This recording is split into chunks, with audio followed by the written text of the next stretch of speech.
Stop letting your lack of self-trust hold you back. The universe speaks to you through your desires.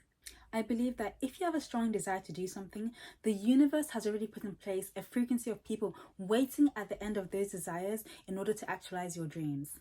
I heard a quote that says, your desires are not yours alone. So if you have a desire to be seen, there's a group of people waiting to see you and experience the impact that you're meant to have on their life. However, when you let your lack of self-trust hold you back, or your limiting beliefs and your fear of being seen hold you back, you're directly closing the door on all the opportunities and possibilities that the universe has in store for you. Don't let your present fear stand in the way of your future success. I know that you're sick and tired of making the same excuses every single year. And deep down, you know that this is not the life that you envision for yourself. But you need to realize that your new life is going to cost you your old one. So take a minute and sit with that. You need to know that there is already a version of you that has everything you want. Everything you desire is accessible to you. Step into that version of yourself. Choose not to identify with your past limiting beliefs. Every day is a new opportunity. The things of yesterday, your past insecurities, the sabotaging stories you told yourself or that were imposed on you from childhood do not and will not apply to you from today. In this moment, you can choose to be and feel something different. It is your birthright to have the things that you desire. Hi, my name is Mary. In this video, I'll share with you 8 life-changing tips that I discovered after several months of research, experiencing self-doubt, agonizing pain, constant procrastination, and challenging the fear of being seen trying and the fear of failure. Before we delve into rebuilding your confidence and self-trust, it's important to first understand what self-doubt is, where it starts, and what self-trust looks like, for you to pinpoint where you are in your journey and how to identify your triggers and know when you're making progress. Vanessa Van Edwards said that building self-trust is the key to achieving your goals, living a life full of passion, purpose, and happiness, and I couldn't agree more. During my self-reflection period, I came across a research paper which said that the 3 main factors needed to establish self-trust were consistency, competence, and caring. Now to me, that was eye-opening, because before then, I had never even considered caring to be a factor that could affect your level of self-trust. Once I heard that, my actions during my self-destructive period began to make sense. Because when you procrastinate, you're repeatedly not showing up for yourself. And on top of that, you have no self-compassion because you're constantly beating yourself up for your mistakes, resulting in self-doubt, which subsequently destroys your self-trust. Another overlooked factor that affects your ability to trust yourself is the environment you grew up in. For example, if you grew up sheltered or in a strict household or in an environment where emotional care was not provided and you felt like your needs were ignored or they came second to another sibling, or you were constantly punished for speaking up and expressing your feelings and needs, or you were stripped of your voice and individuality and constantly told to respect others and put their needs before yours, you might be carrying that fear, that guilt, and that shame in your adult life. If that's you, that's where your history of self-doubt started. In contrast, someone who was encouraged to trust their intuition, take risks, and were allowed to safely express themselves built a foundation of self-trust. Knowing this, I completely understand why I reacted the way I did during my dark period. And most importantly, I forgive myself for my lack of self-compassion. For more context, majority of last year, everything in my life felt like it was falling to pieces. I didn't have a stable job, and my family was going through it. Every day, I'd wake up and promise myself that I'd do something productive that would help me achieve my goals. But in reality, I could barely get out of bed. I'd watch movies, then I'd find the next distraction to get me through the day. Then I'd cry myself to sleep. Thinking back, what makes me really sad is how mean I was to myself. I consider myself to be a bright and ambitious person, so I just couldn't understand why I couldn't get myself to do the simplest of things. The impact it had on me was huge because I just didn't recognize myself anymore. I became someone that I despised, which is someone that's unreliable. My lack of discipline was eating me up. I couldn't trust the fact that I'd follow through with anything I'd said. So I further retreated into my shell and didn't talk to anyone. This went on for months. Then one day, I woke up and decided enough was enough. I looked in the mirror and said, who is this girl? Because I don't know her. I was tired of all the excuses, and crying wasn't going to solve anything. I needed to find a solution, and once I did, I realized that rebuilding my self-trust was going to take a lot of inner work. And that's exactly what I began doing. This might be you as well. Stop letting your lack of self-trust hold you back. What do you want your life to look like? Your purpose in life speaks to you through your desires. I believe that if you have a strong desire to do something, the universe has already put in place a frequency of people waiting at the end of those desires to actualize your dreams. I heard a quote that said, your desires are not yours alone.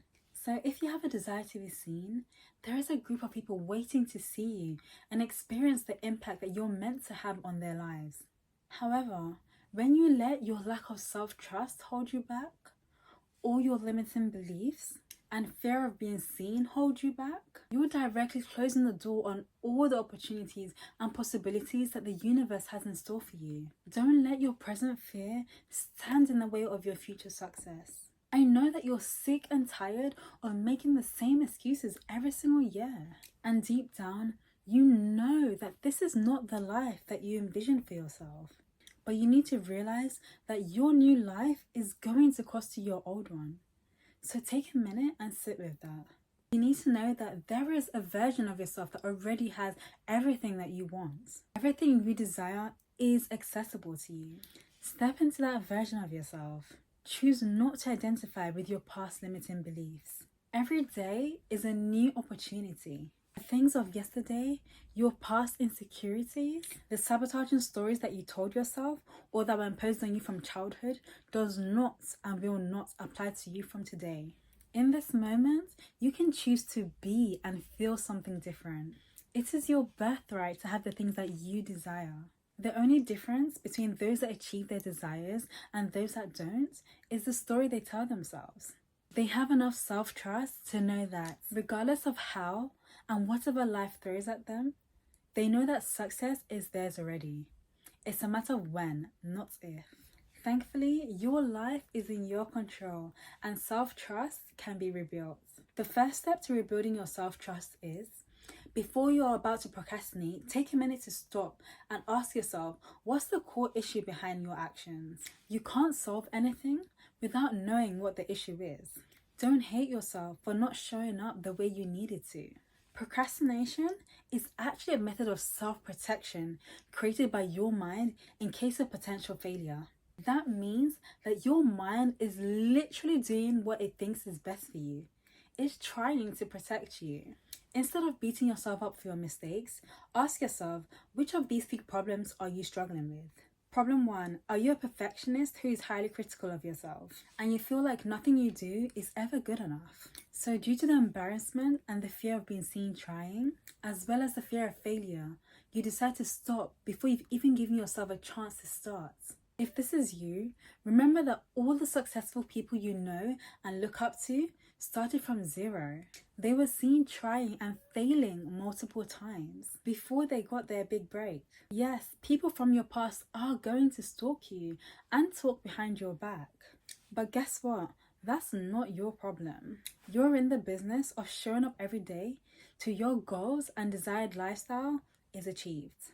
Forget about the when and the how, and just focus on completing the daily tasks that will move the needle on your journey. Problem number 2, are you a people pleaser who has overextended yourself? You say yes way too often without realizing that inconveniencing yourself and saying yes to other people's requests means that you're saying no to your needs. If this is you, before you say yes immediately, start getting used to saying things like, let me get back to you on that, or I need time to think it through, then I'll get back to you. This gives you time to properly assess the situation without feeling pressured. When you've thought it through, if whatever you're about to say yes to highly inconveniences you, then your answer should be a guilt-free no. Because you can't show up for someone else the way you need to if you're not in a good place yourself, or if it builds resentment. Problem number 3, Are you prone to taking on more responsibilities than is actually yours? Such as trying to fix other people's problems or trying to control the way people react to you. If this is you, learn to let go of control. Things are going to happen however they're going to happen. You can put on a show all day long and drain yourself, and people are still going to see you how they want to see you. Just know that how people see you is their cross to bear.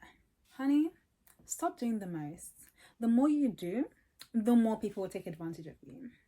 So relax and channel that energy into nourishing your soul and doing something that will fulfill you. Whichever one of these 3 categories you fall into, you need to know that life is going to throw curveballs at you from every single angle imaginable. And you need to be prepared. Make sure you have an emergency plan for how you're going to handle situations that trigger you. Try not to critique yourself so harshly. A lack of self-trust indicates that you've been ignoring your intuition for so long. Or more specifically, that you've allowed the critical voice in your head to overshadow and drown out the rest. Your mind is governed by various cells and emotions that govern your actions. So when you notice one cell is getting out of hand, tell it to get back in its place. Because in case you forgot, you're the director of your mind. The second step to rebuilding your self-trust is to stop expecting that you're going to be an overnight success. Learn to appreciate the journey. Granted, there's going to be exceptions to this, but we're not talking about them. I say this because one of the main reasons why you quit on yourself and you don't show up for yourself is because you've conditioned your mind to believe that, oh, you're not going to be good at this. Or if you try, you're going to fail anyway, so why bother? In reality, what that has actually done is put a limitation on your mind that you only get one chance at achieving your various goals. But that's a self-imposed limitation. Who says you only get one chance at things? You might try something for the first time, and yes, you might fail. But guess what? You could try again and again and again. It's important to know that it's never too late to start again. Tell yourself that with discipline, you will eventually get there. Reframing your thoughts in that way gives you the permission to fail fast and try again, which removes the element of fear that triggers procrastination. I was listening to an interview by Trey Jackson, and one of his guests said, if you practice a discipline, you will never have to pray for a miracle. And that stuck with me, because like she said in her example, if you're not disciplined with your money, one day you're going to find yourself praying for a miracle, that you'll win the lottery, or some distant relative will appear out of nowhere and give you an inheritance. Not saying that it can't happen, but when you practice discipline, you'll show up for yourself every day and take the necessary actions required to achieve your goals. Because you know that with discipline, you will eventually achieve your financial freedom or whatever your desired goal is. In this instance, it's not a matter of what if, it's a matter of when. So be patient, your time is coming. The third step to rebuilding your self-trust is to get to really know yourself. Don't worry about who other people think you are, who they knew you to be, or what they want you to be. Figure out who you're supposed to be. What's your purpose? What do you like? Find out what your core values are. What gives you a sense of comfort and peace? What inspires you? Or what excites you so much that you can spend hours doing it and not even realize that time is flying by? The more you know yourself, the more you're going to be able to feel your intuition. By listening to it and not ignoring it, you'll begin to trust yourself. Listening to your intuition is a sign of self-respect and reaffirms to yourself that your needs are important and deserve to be met. Your intuition is like a muscle. The more you train it, the stronger and sharper it becomes. And it will guide you in making big decisions, which when the time comes, you'll know with conviction that you can achieve. When you know more about your likes and your dislikes, step 4 to rebuilding your self-trust is to identify your boundaries and what your limits are and effectively communicate it to others instead of people-pleasing and ignoring your intuition. Each of you have deep-rooted values. Decide what you value most and act in alignment with it. When you say yes to people's requests that aren't in alignment with your values, goals, or needs, you're saying no to your dreams and needs, which diminishes the trust that you have in yourself. The 5th step to rebuilding your self-trust is to practice self-compassion. Essentially, self-compassion is learning to be your own bestie. All that warmth, support, and love that you give to your bestie, give it to yourself. Research by psychologist Sarah Dunn shows that people who have higher levels of self-compassion are generally more proactive. There's also studies that show that self-compassion can create a sense of safety that allows you to confront your weaknesses and make positive changes in your life, rather than becoming overly self-defensive or turn into procrastination as a method of self-protection. The sixth step to rebuilding your self-trust is to feed your mind with positivity and distance yourself from negative people, negative talk, and negative thoughts. I was listening to an interview with Jeezy, and he said that sometimes you want to evolve, but you can't grow because of your surroundings. And that's so true. You need to watch out for your thoughts, the way you speak to yourself, and the people you hang out with. It's time to focus on all the positive qualities that you have and nothing else. And don't get me wrong, I say this knowing that sometimes life gets hard. I know it's hard to think positive thoughts when you're curled up on the floor in a corner crying. In those moments, the devil is working overtime. But keep at it, because God works harder, and that's all that matters. Remember that there's always going to be light at the end of the tunnel. The seventh step to rebuilding your self-trust is to set small tasks every day that are easy to achieve so you can build small wins. This is important because creating small wins for yourself will help you gain a sense of achievement. And this will help you build your self-trust, which will in turn enable you to aim for your bigger goals. Every win you achieve compounds, simultaneously increasing the trust you have in yourself and your abilities. The last step to increasing your self-trust is, if you have a loved one that you know wants the best for you, don't bottle up your emotions. Share it with them. Explain to them how you feel and ask them to help hold you accountable. As the saying goes, a problem shared is a problem halved. After implementing these tips, you'll notice that with time, you'll become someone who trusts in yourself and stays true in your values and your beliefs, regardless of whatever situation you find yourself in, because you know that you're capable of surviving any difficulties and overcoming obstacles. Personally, when I implemented these steps, I saw the biggest change in my approach to tasks and my willingness to try again when I faced various failures and setbacks. These days, I'm more proactive in my goals and not struggling to get out of bed, thank God. It feels like, along with my renewed self-trust, my resilience grew, and so did my ambition. And I love that for me. I've noticed that new opportunities and ideas present themselves to me, and I've completed tasks that I've been putting off for months. The mere fact that you are actually seeing this video is a testament to the progress that I've made. It really feels so great to be back. I've missed my YouTube family. Oh my God.